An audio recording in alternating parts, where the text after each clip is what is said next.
ସନ୍ଧ୍ୟାରେ ଏକ କଲ୍ ଆସିଥିଲା ଚାନ୍ଦୁକୁଡ଼ା ଗ୍ରାମରେ ଜେନାକୁ କଲ୍ କରିଥିଲେ।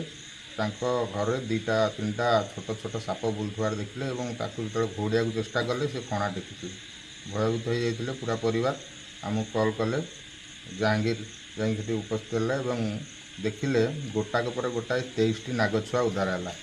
କିଛି ଅଣ୍ଡାର ଖୋଳପ ମଧ୍ୟ ଉଦ୍ଧାର ହେଲା ଏବଂ ସେ ଯେଉଁ ଚଟାଣ ମାଟି ଘର ଶୋଇବା ଘରର ଚଟାଣଟା ପୁରା ସମ୍ପୂର୍ଣ୍ଣ ଭାବରେ ଖୋଳା ହେଲା ପରେ ତା ଭିତରେ ମୂଷା ଯେଉଁ ଗାତ କରିଥିଲେ ତା ଭିତରେ ନାଗ ରହି ଅଣ୍ଡା ଫୁଟିକି ଛୁଆ ବାହାରିଛନ୍ତି। ତେଣୁ ବର୍ତ୍ତମାନ ପୁରା ଉପଯୁକ୍ତ ସମୟ, ନାଗ ସାପ ଅଣ୍ଡାରୁ ଛୁଆ ବାହାରିବା ସମୟ। ତେଣୁ ସମସ୍ତେ ଟିକେ ସତର୍କ ରହିବା ଦରକାର। ଉଚ୍ଚା ସ୍ଥାନରେ ଖଟ ଉପରେ ଶୋଇବା ଦରକାର, ମଶାରୀ ଟାଙ୍ଗିକି ଶୋଇବା ଦରକାର ଏବଂ ବାଡ଼ି ବଗିଚା ଘରର ପରିବେଶକୁ ସଫା କରିବା ଦରକାର।